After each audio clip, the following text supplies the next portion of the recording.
Purpose. I tell people all the time that you were created on purpose for a purpose. You know, it might have surprised your parents that you showed up here, but you were no surprise to God. He already had your life in his heart. So take some time today, spend some time with your Father. Make sure you seek him for what your purpose is. And I promise you that the thing you're looking for in the universe is already inside of you. The gift of life and purpose, God has already put inside of you. And let me tell you, the best days that you live in your life will be those days where, number one, you're in God's will. Number two, living your purpose that he put you here for.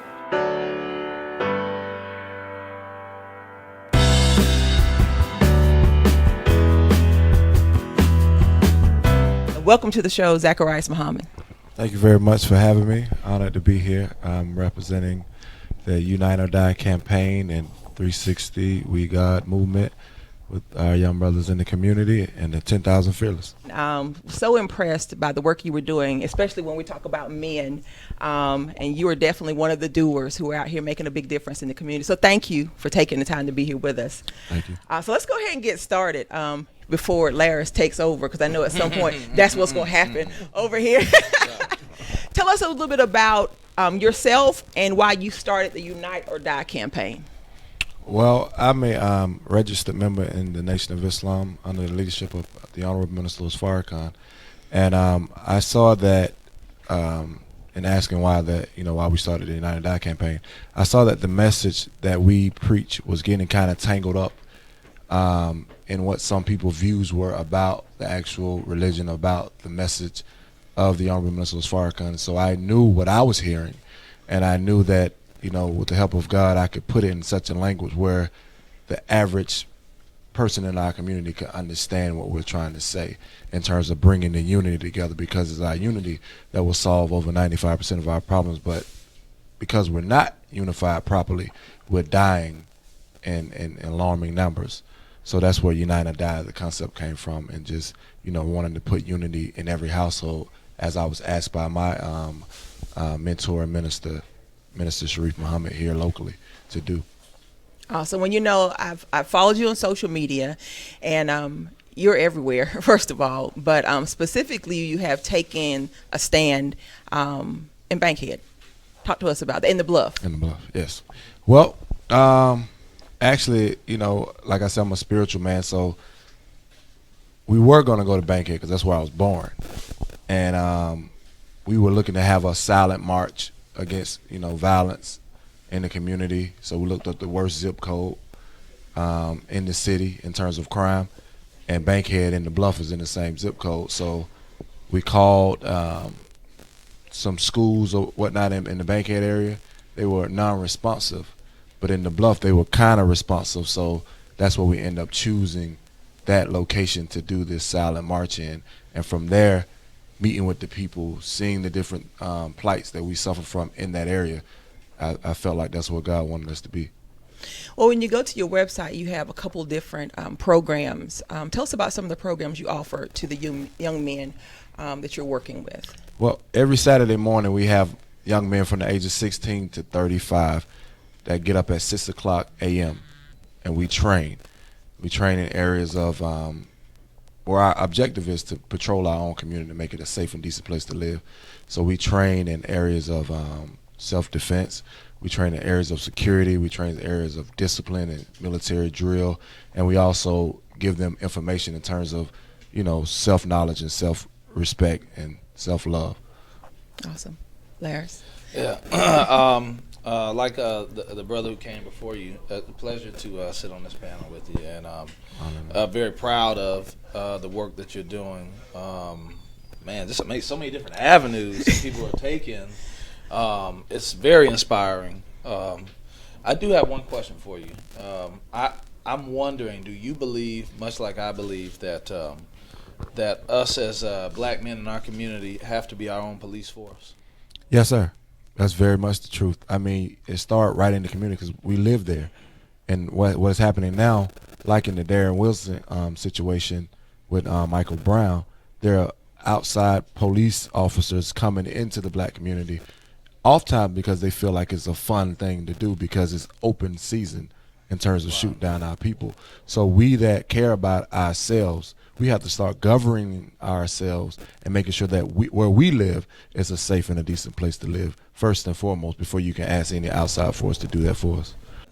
I think that it helps to promote confidence, and sometimes you're less apt to. What we do a lot of times as men is what's known as a preemptive strike, right? So if you feel intimidated by somebody, you're more likely to shoot them, or you know. And so sometimes just having that, it's that saying about martial arts. You learn martial arts so that you may never have to use it because of the confidence that it gives you. When you're in a situation of conflict, you feel more confident about dealing. But I applaud what you're doing. Praise God. Thank you. Question: what's one of the major goals that you have for the campaign that you all are still working towards getting?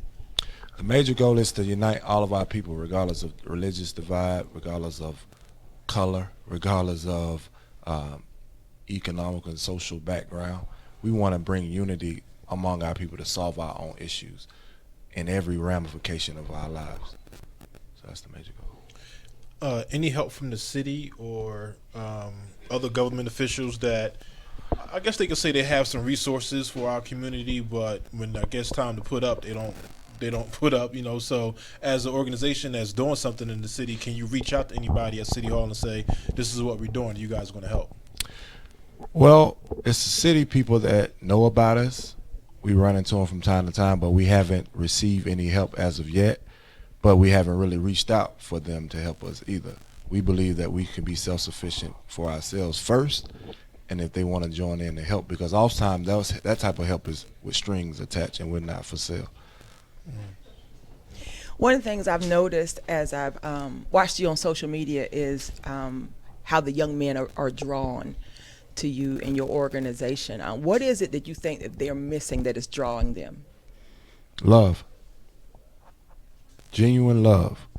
Someone that's able to look past their faults and see their need. That type of love. That's beautiful, guys. So what's the next area that you're going to go into?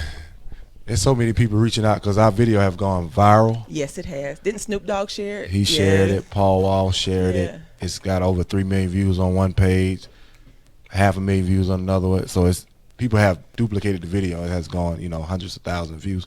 So they're calling us all over the country to come and duplicate, but we want to do here in Atlanta. So what we're doing here, we have a second class that's opening up. We have the orientation on February 12th. We're going to do it over at the Mosque at 3642 Campbellton Road at 11 a.m. But what we're doing is opening up citywide and calling everybody from around the city to come into this particular location, train them up, and send them back over to the city. So we'll attack multiple areas at one time. It's not often that y'all are. I'm in awe. Yeah. Okay, let me tell you what's running through my head, because it's so many different groups that, even on the ball show, we have so many different people that's doing positive things in the community. I'm thinking, how can we do something to bring everybody together? You understand what I'm saying? Because what you're doing is successful and is working in that area. And then we have the other guests that come, and there's probably some other people that haven't been to the show, but they're doing what they're doing. I'm just trying to figure out a way how we can bring everybody together and concentrate our forces. Then that's a conversation we need to have. Exactly. We need to call Tavis. Yeah. I'm serious. They put a lot of people in a lot of these State of the Black Union and stuff like this. I feel like, and we've talked about this on Kevin Thornton's show, a lot of people who, I think what they've done, they're great. They're a little older than we are, but we've talked about passing the baton, and that we're in a different type of warfare right now. Mm-hmm. And so, I think that would be a great place to start, on a platform like that is what I'm saying. I don't know, another thing that was running through my mind too is they always asking us, like, where's the black leaders, or what y'all gonna do about Chicago? And the reason why we're not doing anything in Chicago is because we got our own person in Chicago closer to us, and some of the people that, whenever I hear that, what you gonna do about Chicago, I think that's just a smack in the face, really. You know what I'm saying? Because other communities have their issues, and you want to put the spotlight on one city. But yeah, we're fixing where we live first, and that's where you're supposed to clean up first. Well, what's next? Well, like I said, we have the orientation on February 12th, next Sunday. I'll be holding the main lecture, and we're calling all the young people from around the city, and we're adding the sisters now, same age group, 16 to 35, to start having them being trained so we can, patrol and govern our own community. Well, I think it's so important. I think people have gotten away from, number one, training people hand-to-hand combat, weapons training and things of that nature, because I think they've put it in our heads that this is not something we need in our community. But how can we protect and defend our own community if our men aren't equipped to protect and defend their homes and their community? Talk to us about what that means for you. Well, as of now, we haven't even gotten on the weapons part. See, in our community, what's missing is the love for ourselves and the love for our neighbor, a love for those that look like us right in our community. If we produce love and have truth at the root, we won't need the weapons that we use towards ourselves. We can reason with all disputes with truth and with the Absolutely. proper love for one another. Well, when I was mentioning weapons training, I was talking when it comes to defend our community against other communities. I was specifically meaning that. There's a young man in the building that has been here before. He was actually here for our 1 year anniversary, Living Like a Boss show. And I just love him and his heart, the gift that God has given him to be able to move people and bring us closer together. So I wanted to give him the opportunity to share, create a beautiful atmosphere before we begin our discussion for today. Welcome back to the show, Thurston Lopes.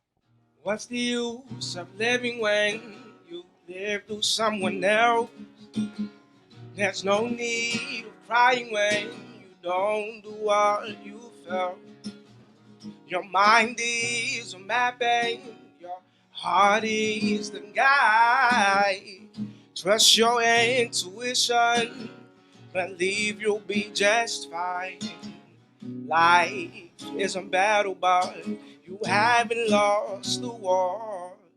The only thing that matters is staying true to who you are.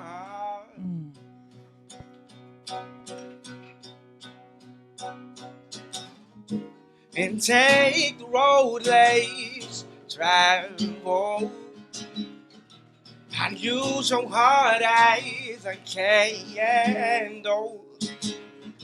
And take the road less traveled.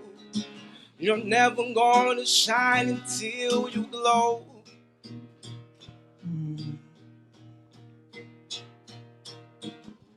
This is for the dreamers, the miracle believers, chasing aspirations. Don't stop until you get there. You can't live your life under 10 people's rules. Become the exception.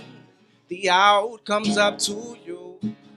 Life is a battle, but you haven't lost the war. The only thing that matters is staying true to who you are. And take the road less traveled, and use your heart as a candle. And take the road less traveled. You're never gonna shine until you glow. Your candle in the darkness, there's perfection in your likeness. You're original, irreplaceable. Take the road, take the road. You're a candle in the darkness. There's perfection in your likeness. You're original, irreplaceable. Take the road, take the road. Life is a battle, but you haven't lost the war. The only thing that matters is staying true to who you are. I'll give him a hand.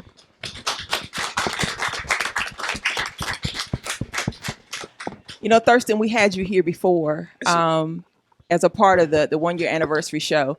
And the first time I heard you perform was at the Positive Arts Movement. And I was moved. I really was. You changed the atmosphere in that place immediately. And I knew that you were a young man doing great things. Please share with everyone a little bit about who you are. My name is Thurston Lopes. I come from California. I went to Morehouse as well, class of 2012. Right now, I'm all about doing my music. I'm a musician, but I'm a part of the Positive Arts Movement, also the United Arts Movement. I'm in a band called Auto Magic, and I'm also like in a couple of corporate bands. I produce. I'm a session guitarist in a couple of studios as well. But I feel like your whole life is a ministry. Like by you doing what you're supposed to do, you're manifesting the glory of God, and that gives others permission on the subconscious level to do the same. So that's kind of where I'm at. Just learning how to love myself. I love it. I love it. One of the reasons I asked you to be here today is because, you know, I want to make sure we had a younger voice in the room with us. We're talking about rebuilding our men today. What does that mean to you? Rebuilding, that's a loaded question for Yes. a black man in America. I know. Is it okay that I say black man? Absolutely. In America on this? Okay. Yes. People get offended real easily nowadays. But you know, we're the only people on the face of the earth that don't have an established culture.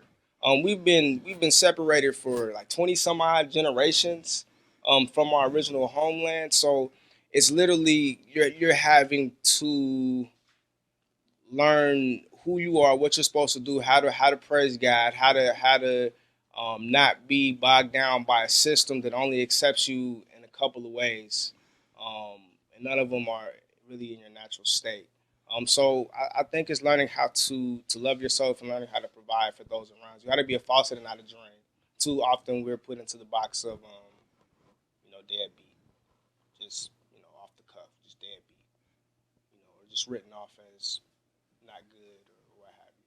So Tell everybody, you know, I could tell them about the Positive Arts Movement, but I think it's such a beautiful thing that's happening in the city. Tell them about your experience with the Positive Arts Movement. my experience, it's one of those things where I feel like you should be invited. I was invited to the Positive Arts Movement, and I felt like it just kind of came. Angela Carswell, Reggie K-Son, Knox, all of them. They have a whole lot of plays. I can't even keep up, to be honest with you. But I was in the play about police brutality. 11th Hour. That was an 11th amazing Hour. play. I cried, I laughed, I did some everything in that place. And I was also in the early versions of the urban musical about human trafficking as well. But it just made it comfortable to bring up topics that people don't really want to talk about. Atlanta's so Hollywood right now, and we're not in LA, and there's so many problems going on that everybody seems to be only concerned about themselves. And it was an environment where I was around a lot of like-minded people. I heard this morning, I love Eric Thomas. Anybody here listen to Eric Thomas? Yeah.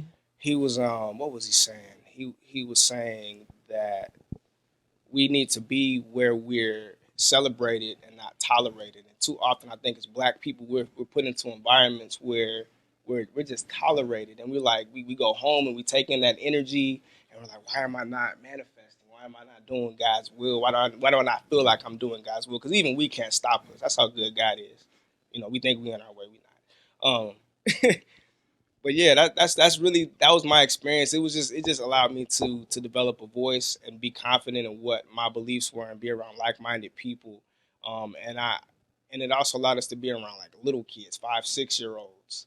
And she still gives us opportunities. Like she'll call me and be like, I need you to play guitar for some kids at an elementary school at 5. Can you do it? And I'm like, absolutely. Yes. So it's just good to be around those type of people. Awesome. Well, welcome back, brother. It's good to have you here with us. It's really good to be here. Awesome. Also joining us, we have Miss Norma Barnes and Evan. Say your last name again. Toulon from the Community Council of Metropolitan Atlanta. And you guys were here before with Mr. Samuel Green. Have an amazing work that you're doing with our young men. Please tell our audience, remind them who you are and what you're doing with our men. Our main purpose is to empower young Black males, 18 to 28 years of age, and at-risk youth. Now, a lot of people ask, why 18 to 28? Why not younger males? Well, there are many organizations serving our youth. But when a young man gets 18, 20, 21, or 22, we think they ought to have it together. So many of them do not. Now, we do have young men who are making it, my son, many of you. But we can't forget about the young men who have fallen between the cracks, who didn't finish high school, who may not have had strong male role models, who've missed out on so much. The Community Council of Metropolitan Atlanta provides these services free of charge. We have an institute that takes them from everything from personal assessment, heritage lessons, communication skills, conflict resolution, interpersonal relationship, financial literacy, dressing for success, entrepreneurship, job interview skills, all of those things in that period of time. They're in class 4 days a week from 9:30 to 3:30, and you would think that they would not want to do that. But they love it because each day they're being empowered. Every day they're being empowered. We also have a Propel program that works individually with young males. And Propel is our acronym for Personalized Resources, Opportunities, and Priorities that Empower Lives. So young men can come in at any time, be assessed, counseled. We develop a empowerment plan for them and provide workshops and then refer them for priority consideration for employment.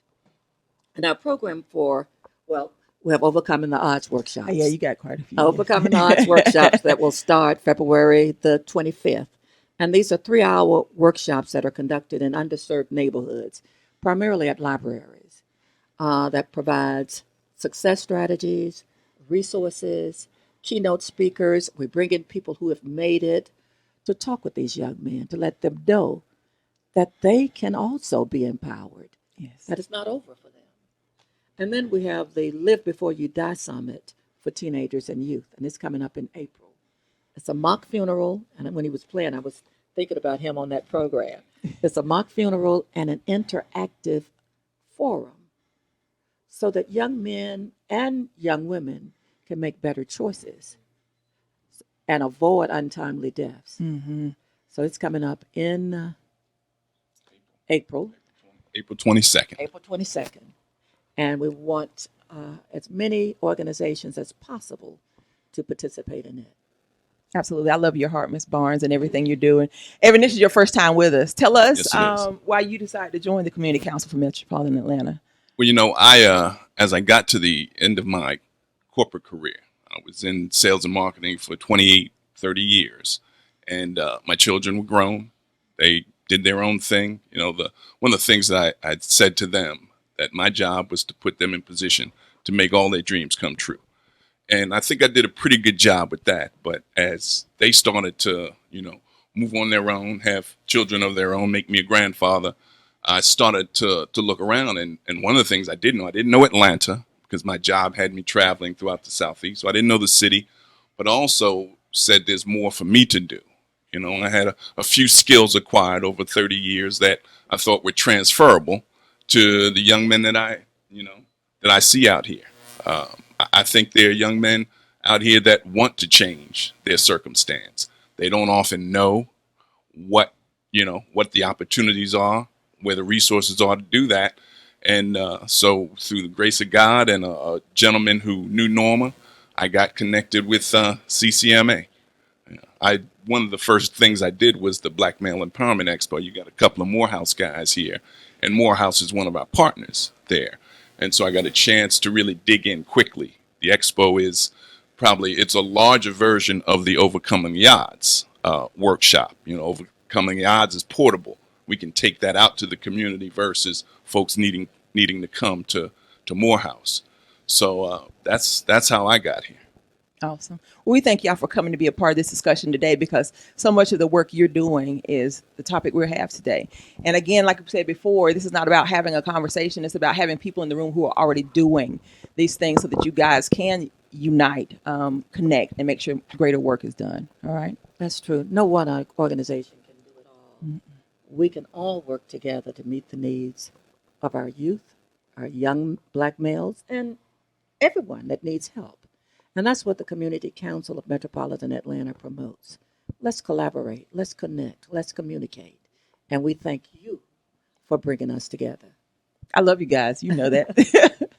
Well, this is the time, where we normally have our roundtable discussion. And I'm going to hand off the mic to Laris Hodges because he's going to lead the discussion. And you don't have to wait for someone to ask you a specific question. Once he starts this, it's all about everyone having a chance to say what's on your heart. All right. I messed that up, Jack. All right. Whew, man. Let me just say this, man. I'm having a better time in here today than I have in church in a long time. Man. There's so much power and truth up in this room and so much talent. First things first, I think that everybody is hitting it on the head. When we start talking about rebuilding our community, it starts with the individual. There are so many things that are in every aspect of our lives and in this world and our society that do everything that it has to do to create doubt and a lack of self-love in us as black men. And I don't want anybody to get the idea that all of this is just coincidental. And that's the first thing you need to understand.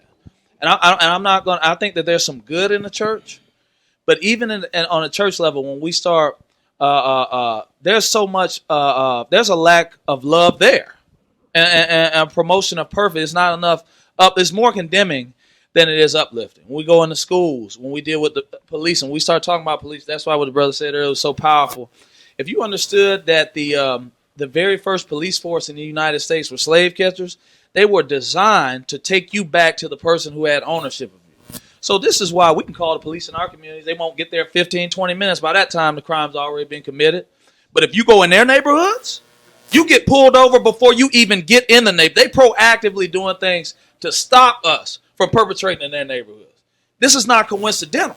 We need to challenge everything. There's so many brothers out here who are talented and have talent, but we're being pimped and put in us to believe, look, if we're not an athlete, entertainer, rapper, you can't make it.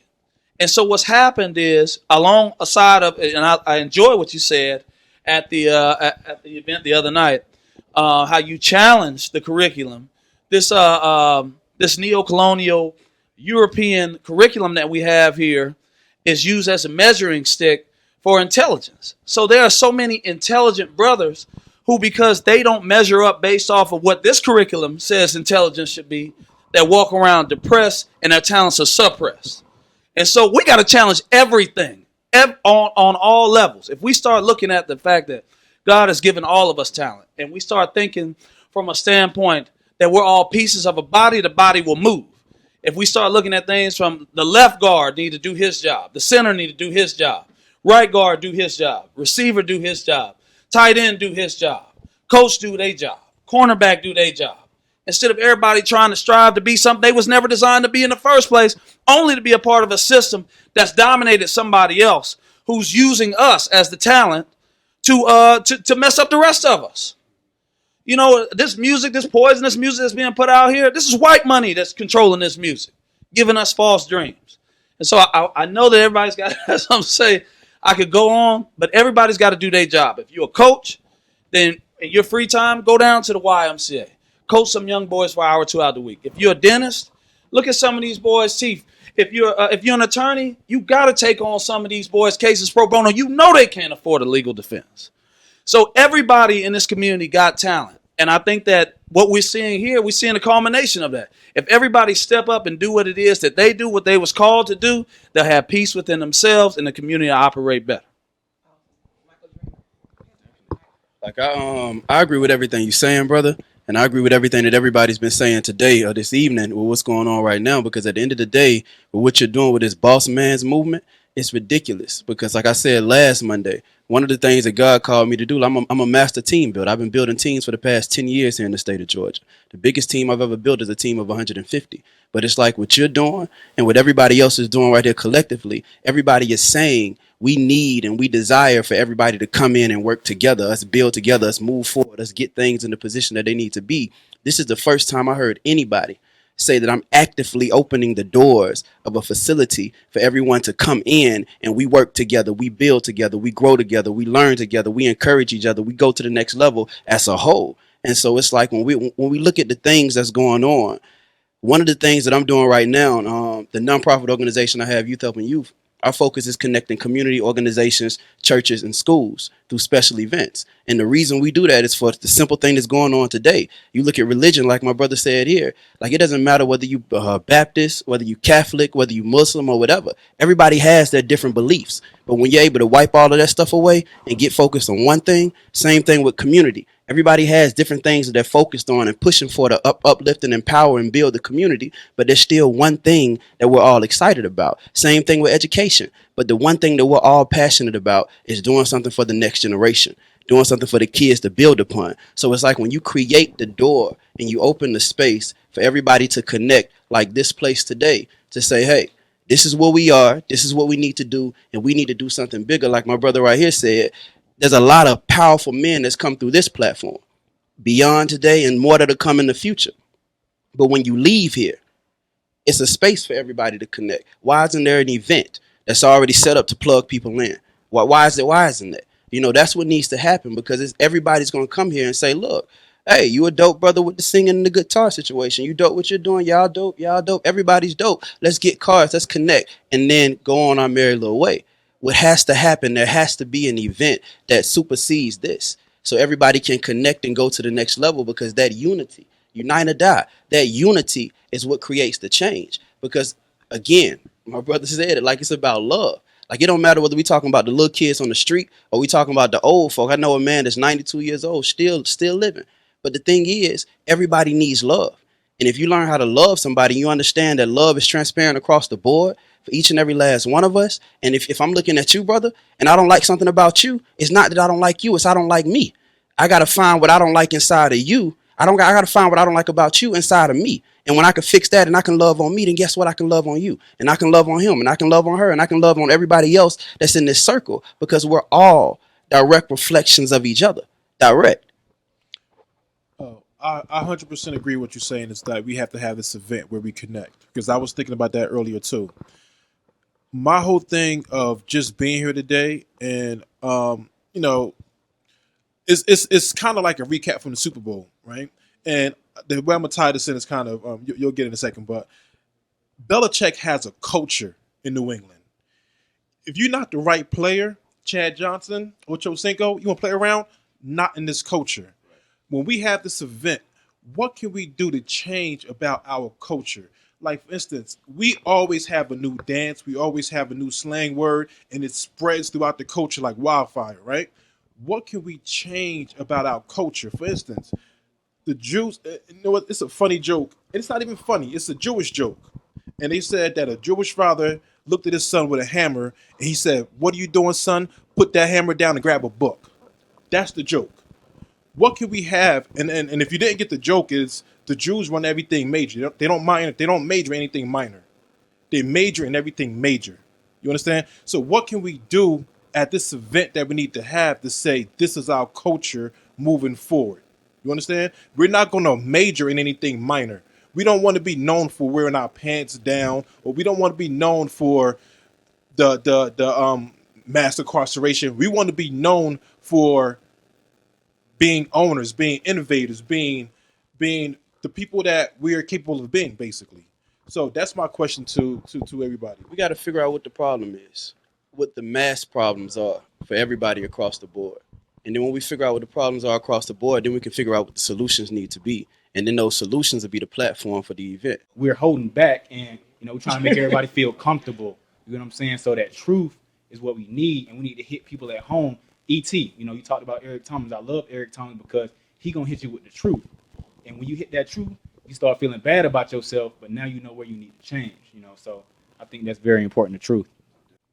I was gonna so about men, like I was talking something about healing. As black men, like as a kid, I don't know about y'all, but I wasn't allowed to cry in front of my dad. I wasn't allowed to be whining. I wasn't allowed to get emotional. I was being, you're too emotional. So you have all that repressed anxiety, and I'll be transparent. I struggle with depression all day, all the time. And I know I'm not the only one in here that struggles with depression. So how do we create a culture of healing? Because we live in a world where we'll start healing or enter into a community. A lot of us have entered into so many communities that we don't want to enter into no more communities because we've been hurt. So it's like the scabs are being picked at and picked at. So it's like, how do we create a culture of healing? Because I feel like Black people, especially in Atlanta, and I'm just saying Atlanta because that's where we are right now. It's like a contest to see who can hide their being broke the best, who can hide their struggle the best. Because you know what I mean? Like, They wearing a mask all day. yeah, all day, and that's not good for our psyche. Yeah, and that's the interesting part. I'm listening, and I guess I'm the branding marketing guru guy on the panel here. And I love what I hear about what everyone is doing. But then my question becomes, who else besides you and your immediate network knows what it is that you're doing? So my question to all of you all is, how can we better help promote what you have going on to our networks so that it becomes this more widespread consciousness of what it is that you're doing? Because when I work with clients, they have a network of about 200-300 people on social media, but you want to use that as your major platform. It doesn't work that way. So it's a matter of opening yourself up, and it's always good going after people with the big dollars, but a lot of times the people with no money have the biggest influence or whatever. So it's a matter of making sure that you're not just being closed-minded about what it is, and then making sure that you're taking advantage of opportunities that Regina. I met probably like millions of people by way of Regina.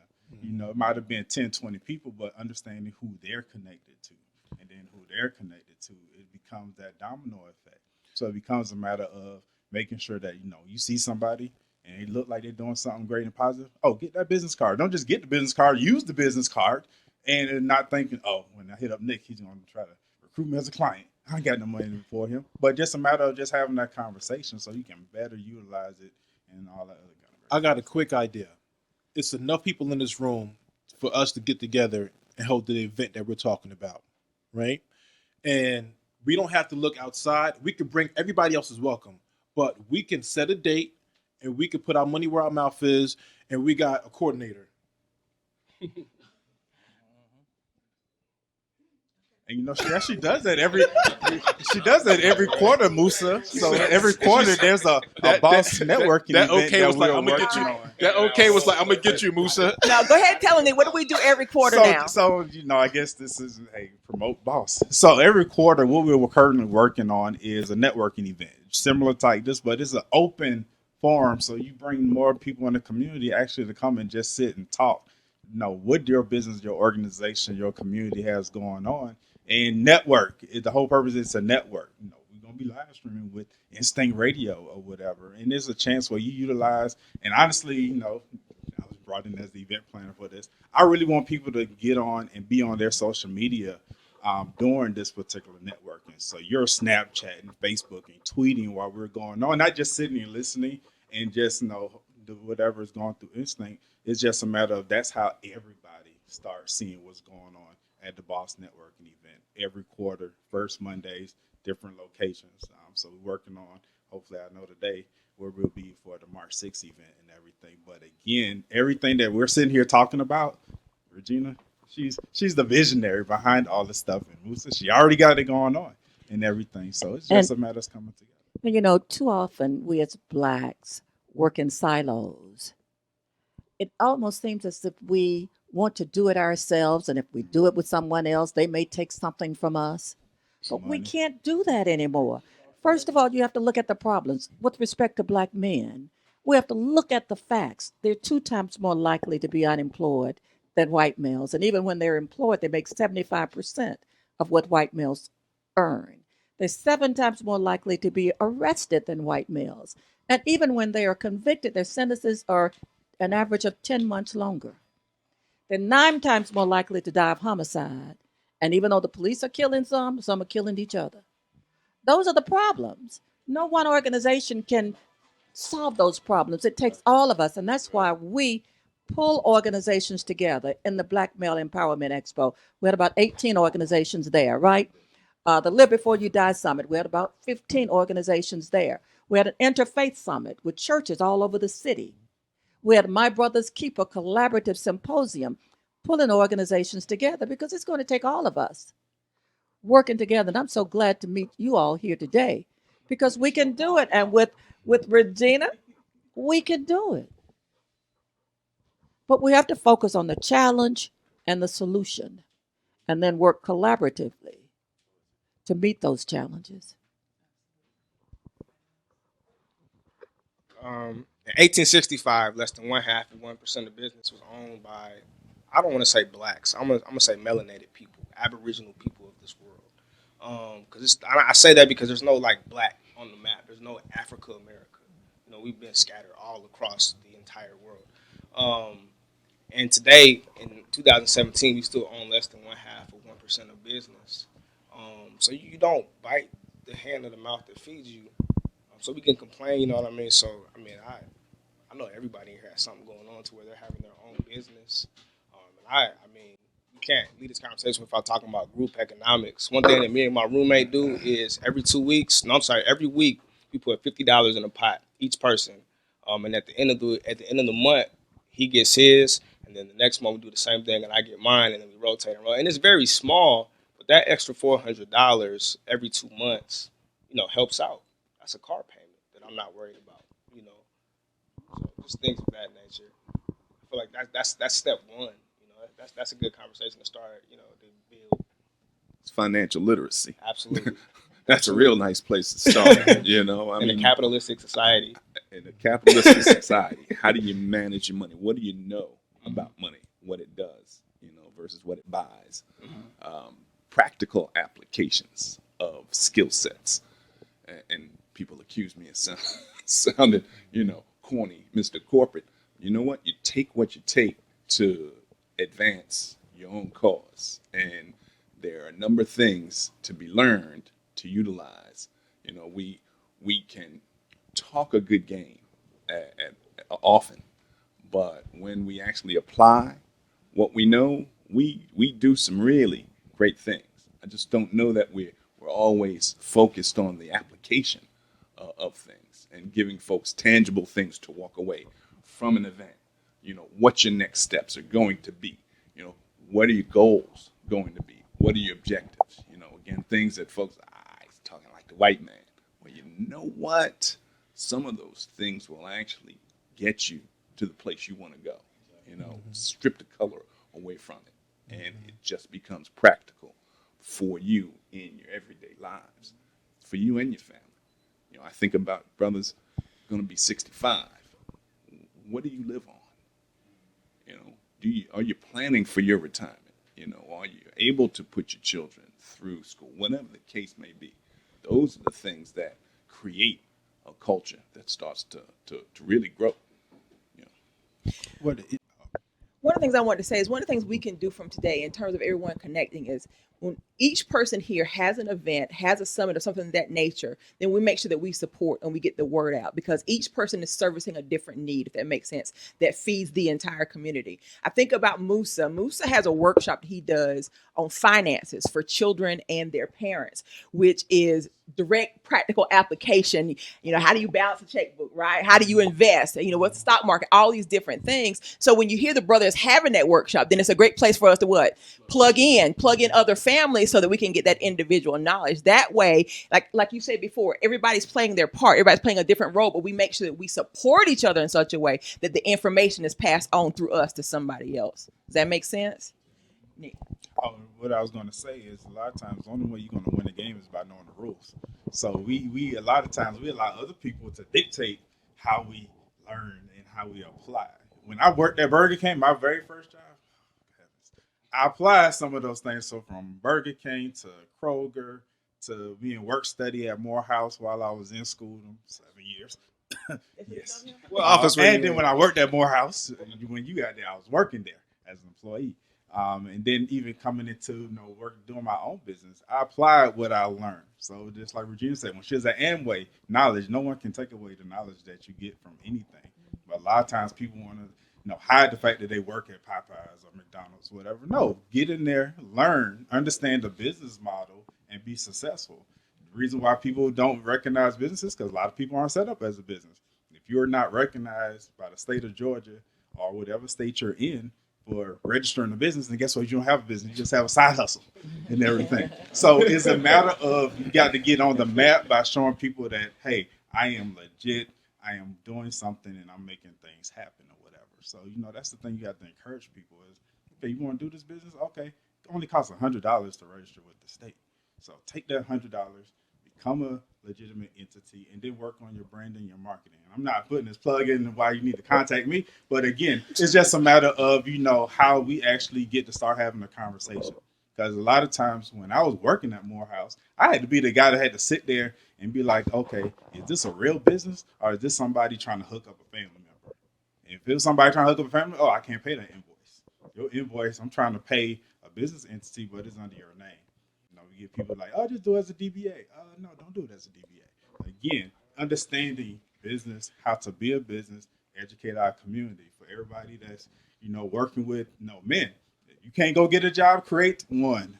You have hands. The transition program I had, the key thing I really wanted to do was get all those guys, and instead of taking them to the warehouse where we had them working, like, okay, you're an electrician, you're a mechanic, and you mean people with great skills or whatever. Build your own business or whatever.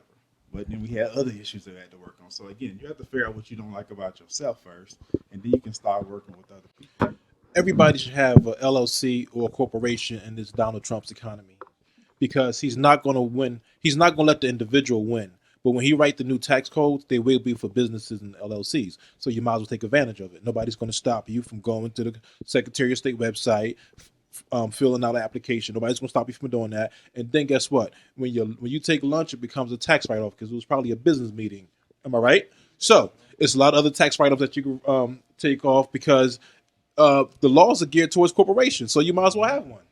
And on top of that, you said something important and you spoke with sense of urgency. Mm-hmm. You know what I'm saying? We have to understand the importance of now, like literally doing it now. Absolutely now. I know I can only speak for my personal self. When I wake up every day, I'm moving with a sense of urgency. You know what I'm saying? Because I'm understanding that today is today, tomorrow is tomorrow. But today I can accomplish whatever I need to accomplish today. So I have to move with a sense of urgency. He just said $100 to open up an account. Anybody who hears this need to immediately go set up an account because we have to move now. And we have to move with a sense of urgency because times are changing and we don't know what's going to happen in the future. But we can only do what's right now. And don't wait on your income tax return at the perfect time, because I always hear like, the time ain't right now. When is the right time? Absolutely. Well, you got to begin to wrap up. Jack, I'm going to take 10 minutes to give everybody a chance to wrap up, and then we're going to go. I want everybody real quick, final word, final thought, remind them of who you are. If you have a book that you've read that has helped you develop personally, if there's a website you want to suggest, because our thing is for the men that are listening, we want them to be able to today go and pick up a book, go to a website, connect with someone that has assisted you so they can begin that journey. That makes sense. So we'll start in the back with Dr. Brown and his family. Okay. Well, I'm Dr. Brown, and what we do is we reinvent men. We offer just one interjection, and I'll take it 30 seconds. You guys brought up the part about the rebuilding men. Men get past 30. Sometimes we get lost. We have no direction. We have my group focuses. Even though I said 18 to 80, we focus on the middle-aged man because we're broken and don't know where to go sometimes. And our pride is so big. We don't know how to ask for help. So I'm glad I met some of you guys here to help me focus and continue with reaching souls and reinventing men. All right, you guys want to say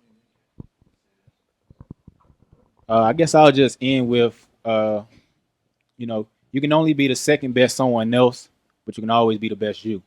You know what I'm saying? And I'll just leave it at that because we have a lot of identity crisis going on right now. People don't know who they are. People don't know their purpose. They confuse their purpose with their passion.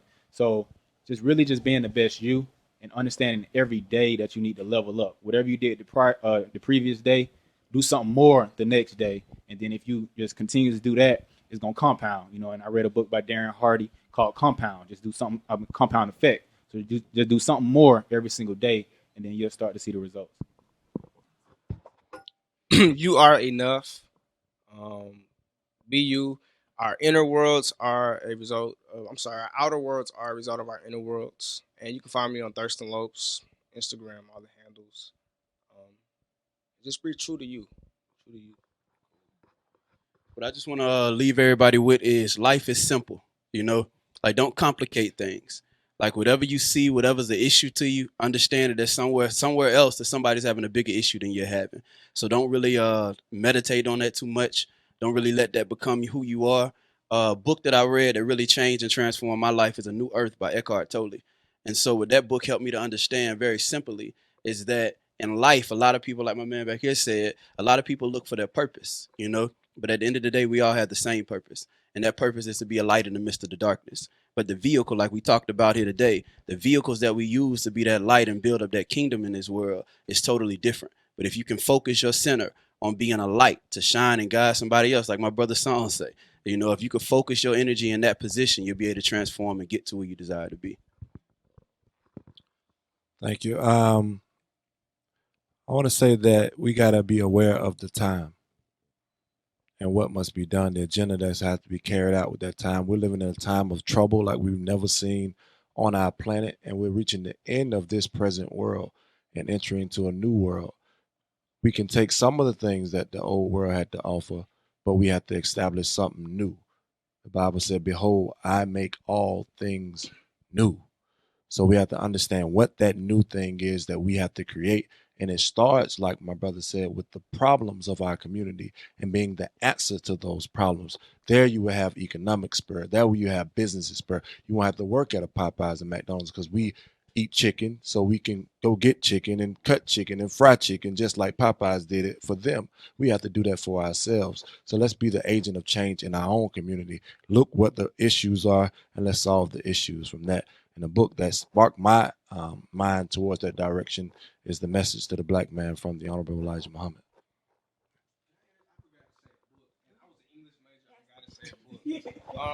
Can I say the N word? It's in the book. From Niggas to God, part 1 and 2 changed my life. I read those books in like 2 days. Really, I want to speak for Community Council of Metropolitan Atlanta. CommunityCouncilMA.org is the website. 404-221-1222 is the phone number.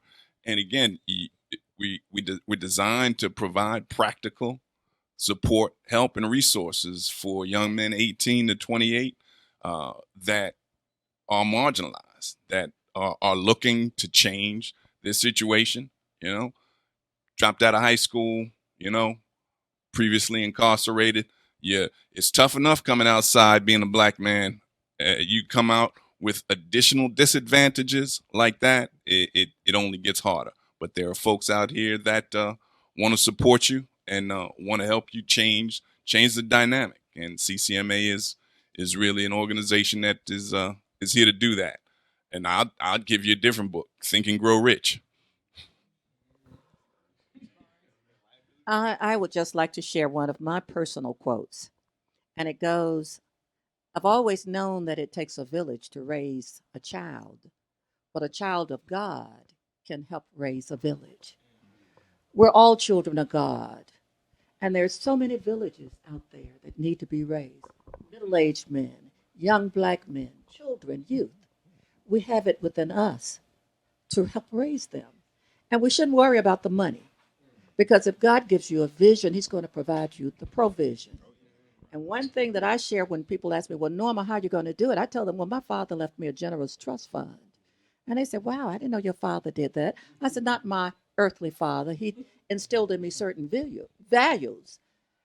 But my godly father, trust in the Lord with all your might, and he will provide. We all have trust funds. Take advantage of them. And while we've been on this theme of cohesion, we definitely want to stay on that and working together. And also, let's not be overwhelmed by the task at hand. We got a lot of work to do, but you know what they say, how do you eat an elephant? One piece at a time. So if we put together a summit and we got 15 people there one week, the goal should be to have 16 people there next week. You know, I can issue a charge to everybody that's on social media and say, you know, we could do a little part if you agree on what we're doing. Everybody take this video and share it. I mean, so let's not get too overwhelmed because we do have a lot to do. But if we do it gradually, then we're going to get there. Consistently and gradually. I'm gonna give you guys a resource, and I was liking what you were saying because a lot of people are getting offended really easily. It's like, what do you call people now? Do you call them black men or whatever? But I could appreciate a straight talker, and this guy's a straight talker. His name is Dan Pena, and he hosts an event in Scotland where you have to be vetted to get in. It's like $20,000 a seat, and he's responsible for bringing $50 billion worth to the economy from the people that he coached. So watch his YouTube videos. It's not even a book you got to read. Just watch his YouTube videos. He will be saying some foul language, but some people need to hear some foul language to get motivated. So that's who I've been listening to the past couple of weeks, and I've actually got a system, the Quantum Leap Advantage. Benjamin Elijah May said, and whatever you do, strive to do it so well that no man living, no man dead, and no man yet to be born can do it any better. And then William Ernest Henley said, you are the master of your fate and the captain of your soul. So the whole key piece of it is take charge, do what it is that you want to do, and just keep going. The book that I love, If the Walls Could Talk, 8 Strategies to Release Your Vision with Passion and Purpose by Nick Bartley. He do have some available in his trunk if you want one and everything. Great book, resource for those who are entrepreneurs, goal setters, goal getters, etc., and all that other kind of great stuff. Because my thing is, for men, you're not only just following your children, you're following a community. And you can read that book, and he talks about how David became the great man he was because of the father that he had. And there are young men out here that are looking for someone to father them to be the men that they were created to be. All right? So I thank you guys so much for tuning in. To Yannette Keith, you're a blessing, and we love you. Thank you for always serving us like you do. To Deborah Granville for feeding our men today. Y'all give her a hand. I always say, women are welcome to come on Boss Day, but you got to feed our men. So thank you, Deborah, for feeding our men today. I'm out. I leave you with our boss motto. I always say our men need each other and our community needs our men. You guys be blessed, keep winning, and keep living like a boss. God loves you just the way you are. You are beautiful because you were created in love. You were fearfully and wonderfully made. You have the seeds of greatness within you. You were born to live a victorious life. You are brilliant, gorgeous, talented, and fabulous. You are worthy of the best things in life.